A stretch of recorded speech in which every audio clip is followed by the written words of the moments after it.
जी dear student, आज हम class 10th की केमिस्ट्री का चैप्टर नंबर 16 का टॉपिक पेट्रोलियम डिस्कस करने जा रहे हैं। ये क्वेश्चन एग्ज़ाम में लॉन्ग क्वेश्चन के तौर पे पूछा जाता है या बाज़ दफ़ा इसके शॉर्ट क्वेश्चन बना के आपसे पूछ लिए जाते हैं। आइए चलते हैं पेट्रोलियम की जानिब। तो सबसे पहले हम बात करते हैं कि ये पेट्रोलियम को पेट्रोलियम क्यों कहते हैं। ये बेसिकली दो अल्फाज से मिलके बना है।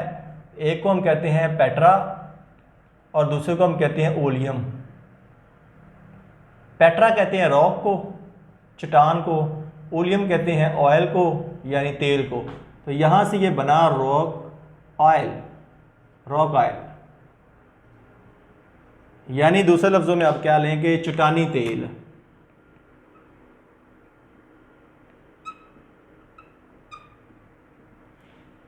अब हम बात करते हैं कुछ इसकी इब्तिदा के बारे में, ओरिजिन ऑफ पेट्रोलियम के बारे में।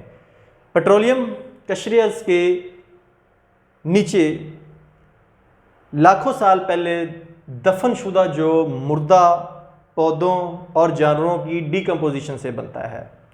ये ख्याल किया जाता है कि समंदरों में मौजूद जिंदा जो पौधे हैं और जानवर लाखों साल पहले मर गए, इनके अजसाम डूबकर मट्टी और रेत के नीचे दफन हो गए और ऊपर से बहुत ज़्यादा टेम्परेचर और बैक्टीरिया के असरात की वजह से हवा की गैर मौजूदगी यानी अदम मौजूदगी में डिकम्पोजिशन का प्रोसेस हुआ।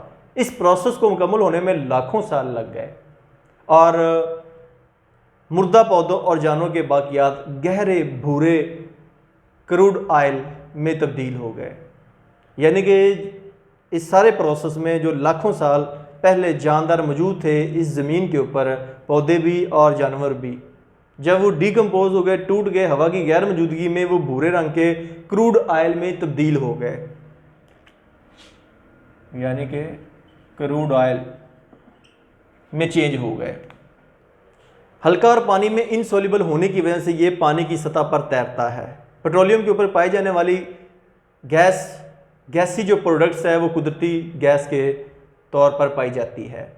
कशरीत में जहाँ ऑयल पाया जाता है वहाँ कुएँ खोद कर पेट्रोलियम हासिल किया जाता है। जब चट्टानों में से कुआं खोदा जाता है तो सबसे पहले ज़्यादा प्रेशर के साथ कुदरती गैस निकलती है। बाज़ औक़ात गैस के प्रेशर की वजह से क्रूड ऑयल भी खुद ब खुद निकल आता है। जब गैस का प्रेशर कम होता है तो ऑयल को पंप करके बाहर निकाला जाता है। क्रूड ऑयल को रिफाइनरीज़ में फिर साफ़ किया जाता है, यानी ऐसे यूनिट्स होते हैं जहाँ पे तेल की सफाई की जाती है, उनको हम कहते हैं रिफाइनरीज़।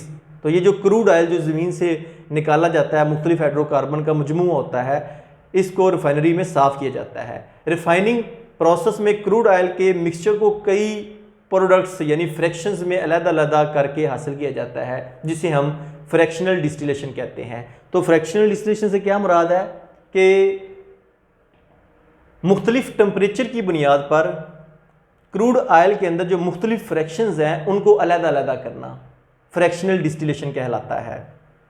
फ्रैक्शनल डिस्टिलेशन का असूल इन फ्रैक्शंस में कंपाउंड के बॉइलिंग पॉइंट्स के फ़र्क के लिहाज से अलहदगी पर मबनी है। कम बॉइलिंग पॉइंट्स वाले जो फ्रैक्शंस होते हैं, जो कंपोनेंट होते हैं, जो हाइड्रोकार्बन्स होते हैं, वो पहले बॉयल होकर अलग हो जाते हैं और उसके बाद थोड़े ज़्यादा बॉइलिंग पॉइंट वाले जो फ्रैक्शंस है वो क्या करते हैं, बॉयल होकर अलग हो जाते हैं।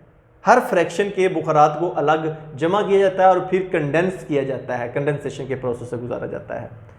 ये प्रोसेस इस वक्त तक जारी रहता है जब तक कि फालतू मवाद यानी रेजिड्यू बाकी बच जाता है, उस वक्त तक ये प्रोसेस जो है ना फ्रैक्शनल डिस्टिलेशन का जारी रखा जाता है। तो पेट्रोलियम की फ्रैक्शनल डिस्टिलेशन एक ऊंचे फ्रैक्शनेटिंग टावर में की जाती है। अभी मैं एक टावर आपके सामने बनाऊंगा और उसके अंदर हम इस क्रूड ऑयल की फ्रैक्शनल डिस्टिलेशन करेंगे, जिससे आप देखेंगे कि मुख्तलिफ फ्रैक्शन किस तरह टेम्परेचर की बेस पे अलग अलग हो जाते हैं। क्रूड ऑयल को जब हाई प्रेशर पर एक फर्नेस में 400 टेम्परेचर तक गर्म किया जाता है, यानी सेल्सियस 400 सेल्सियस टेम्परेचर पर गर्म किया जाता है, बुखारात का फ्रैक्शनेटिंग टावर के नीचे वाले हिस्से में उनको गुजारा जाता है।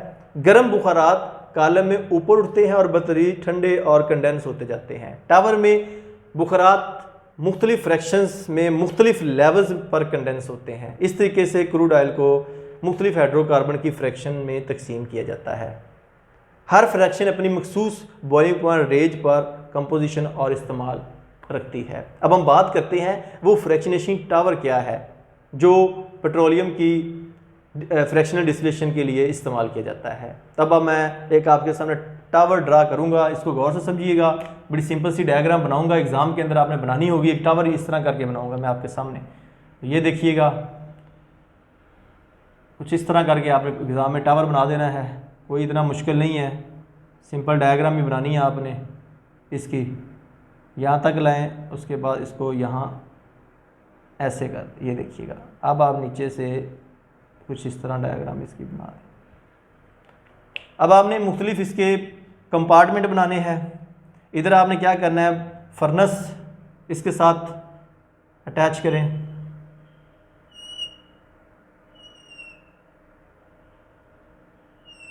ये वाली, ये हमारे पास है जितने इतना पार्ट जो है फर्नेस का है।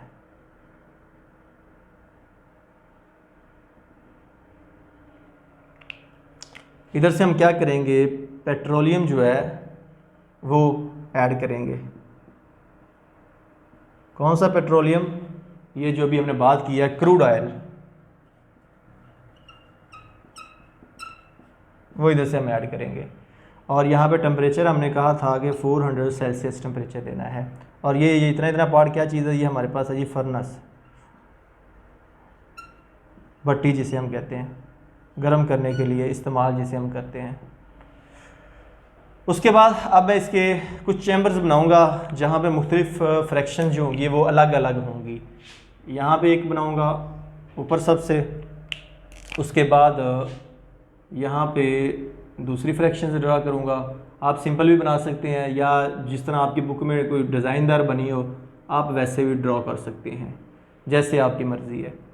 तो ये 2 3 4 5 6 टोटल मैं ड्रा करूँगा आपके सामने, तो गौर से देखिएगा। बड़ा सिंपल डायग्राम, इतनी टफ नहीं है, ये आप देख सकते हैं।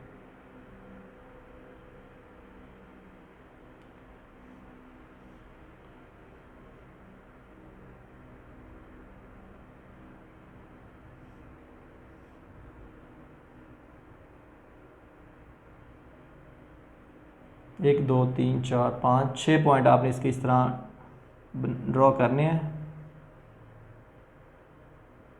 ये लीजिए। अब इनके सामने मैं लिखूंगा किस टेम्परेचर पर कौन सी फ्रैक्शन अलग होती है।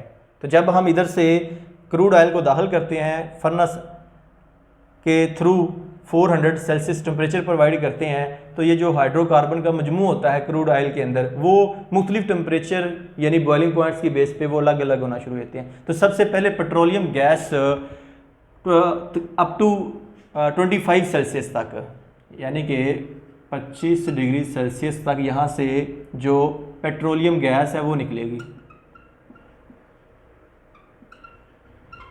ये निकलना शुरू। उसके बाद 30 से 80 टेम्परेचर पे, 30 से 80 सेल्सियस पे पेट्रोलियम यानी ईथर इसमें से निकलेगा। पेट्रोलियम ईथर, पेट्रोलियम भी कह सकते हैं या ईथर भी से कह सकते हैं, पेट्रोलियम ईथर भी कह सकते हैं। ये इसमें से रिलीज होगा, निकलेगा। उसके बाद तीसरे नंबर पे 80 to 170, 80 to 170 टेम्परेचर के ऊपर इसमें से गैसोलीन निकलेगी। गैसोलीन यानी दूसरा नाम इसका पेट्रोल भी है। उसके बाद 170 से 250 सेल्सियस पर क्या होगा, कैरोसिन ऑयल, मिट्टी का तेल सुना होगा आपने, कैरोसिन ऑयल, वो यहाँ से निकलेगा 250 तक। 250 to 350 डीजल ऑयल, 250 to 350 यहाँ से डीजल ऑयल निकलेगा। 350 से आगे 400 तक, 350 to 400 सेल्सियस टेम्परेचर पर फ्यूल ऑयल, फ्यूल के तौर पे जो यूज़ होता है वो निकलेगा। उसके बाद 400 और उससे above, 400 Celsius temperature and above 400 या इससे ऊपर अगर टेम्परेचर होगा तो फिर उसमें से क्या निकलेगा, रेजिड्यूअल ऑयल, रेजिड्यूअल ऑयल। तो ये देखिए आपके सामने मैंने मुख्तलिफ फ्रैक्शंस को मुख्तलिफ बॉइलिंग पॉइंट्स पर अलग अलग कर दिया है। इस टावर को हम कहते हैं फ्रैक्शनेशन टावर, फ्रैक्शनेटिंग टावर, यानी कि क्रूड ऑयल की मुख्तलिफ फ्रैक्शन को अलग अलग करने वाला टावर। अब थोड़ी सी हम बात मज़ीद इसके ऊपर करते हैं। इन फ्रैक्शंस में कार्बन की परसेंटेज क्या है। सबसे पहले बात करें तो पेट्रोलियम जो गैस है इसमें C1 to C4 यानी कि मीथेन, ईथेन, प्रोपेन, ब्यूटेन, ये इसमें कंपोजिशन होगी कार्बन की। उसके बाद नेक्स्ट जो फ्रैक्शन है C5 to C7 जो कि पेट्रोलियम है, C5 to C7 इतने कार्बन इसमें होंगे। उसके बाद देखिए तो हम गैसोलीन या पेट्रोल है, C7 to नेक्स्ट चलेगा हमारे पास 10 तक, C10 इतने कार्बन है इसमें। उसके बाद कैरोसिन ऑयल है 10 to 12 है इसमें, C10 to C12। इसके बाद डीजल ऑयल है C13 to 15, C13 to C15 इतने कार्बन इसमें मौजूद हैं, कार्बन एटम। उसके बाद fuel oil 15 to 18, C15 to C18, यहाँ तक इसमें कार्बन की कंपोजिशन है। ये जो मैंने अलग अलग फ्रैक्शंस लिखी हैं। अब अगर हम बात करें कि इनके यूजेज के हवाले से ये कहाँ कहाँ इस्तेमाल होता है, मसलन जिस तरह पेट्रोलियम गैस है ये किस शेप में इस्तेमाल होता है। आपने नाम सुना होगा LPG, लिक्विड पेट्रोलियम गैस, इस फॉर्म में इस्तेमाल होता है। कार्बन ब्लैक का नाम सुना होगा आपने, कार्बन ब्लैक, और हाइड्रोजन गैस की तैयारी में भी इस्तेमाल होता है। इसी तरह पेट्रोलियम ईथर है, ये आपने देखा होगा। ईथर तो वैसे लेबॉर्ट्री में बतौर सॉल्वेंट के तौर पे हम इस्तेमाल करते हैं, यानी कि लेबॉर्ट्री में बतौर सॉल्वेंट यूज़ करते हैं। इसके अलावा ड्राई क्लीनिंग के मकासद में इस्तेमाल करते हैं, ड्राई क्लीनिंग, खुश्क सफाई के हवाले से हम इनको इस्तेमाल करते हैं। तीसरे नंबर पे है गैसोलीन या पेट्रोल। ये आपको पता है कि व्हीकल्स, मोटर गाड़ियों में इस्तेमाल करते हैं। सबसे पहले हम बात करेंगे कि ये मोटर गाड़ियों में से मोटरसाइकिल इसमें यूज़ हो रहा है। उसके अलावा दूसरी जो गाड़ियां हैं उनमें इस्तेमाल होता है, क्योंकि ये कैरोसिन ऑयल की निस्बत बहुत जल्दी से आग पकड़ लेता है। ये ड्राई क्लीनिंग में भी इस्तेमाल होता है, ड्राई क्लीनिंग में भी इस्तेमाल होता है। उसके बाद अब अगर हम बात करें कैरोसिन ऑयल की, ये घरों में बतौर फ्यूल, ईंधन के तौर पे हम इसे जलाने के मकासद के लिए इस्तेमाल करते हैं, और इसकी ख़ास किस्म जेट फ्यूल के तौर पर भी इस्तेमाल होती है, जेट जहाज़ों में यानी कि। उसके बाद डीजल ऑयल, जैसा कि नाम से ज़ाहिर है, ये बस है, ट्रक है, उनमें इस्तेमाल होता है। नंबर 1 बसेस में, ट्रक में, और कौन से हो सकते हैं, इंजन्स, उनमें इस्तेमाल होता है इस्तेमाल। और इसके अलावा और कौन सी ऐसी गाड़ियाँ हैं, भारी गाड़ियाँ हैं, उनमें भी ये बतौर फ्यूल के तौर पे इस्तेमाल होता है। उसके बाद फ्यूल ऑयल है जी, जैसा कि नाम से ज़ाहिर है, फ्यूल के तौर पे यूज़ होने वाला। बहरी जहाज़ हैं, इनमें इस्तेमाल होगा। और किन में इस्तेमाल हो सकता है, इंडस्ट्रीज़ के अंदर, फैक्ट्रियों वगैरह में। और इसके अलावा फर्नेसेस जो होती हैं हमारे पास, किलन, भट्टियाँ होती हैं, उनमें इस्तेमाल करते हैं उनको गर्म करने के लिए, फर्नेसेस। ये इन बेसिकली तीनों जगहों पे बहुत ज़्यादा इस्तेमाल होता है।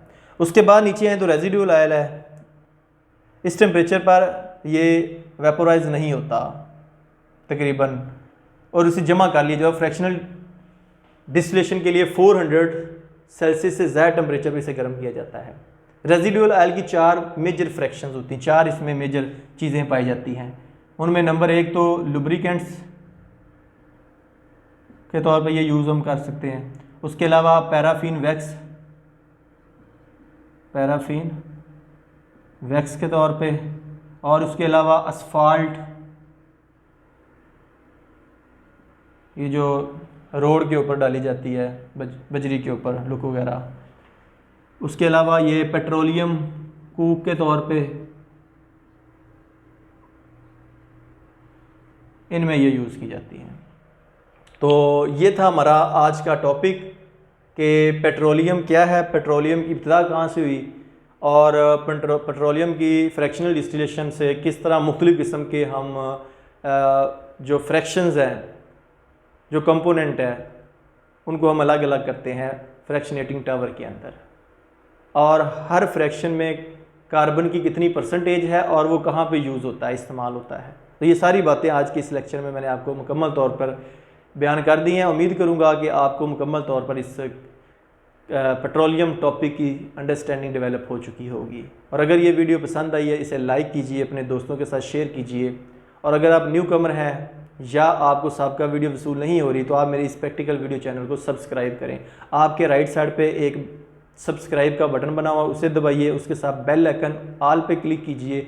डेली बेस पे जो मैं वीडियो अपलोड करता हूँ या कर रहा हूँ, आपको उसका नोटिफिकेशन मिलेगा। और साबिका तमाम वीडियोस, प्रैक्टिकल्स की वीडियो, फिजिक्स, केमिस्ट्री, बायो और लेक्चर्स की वीडियो भी आपको मिल जाएंगी।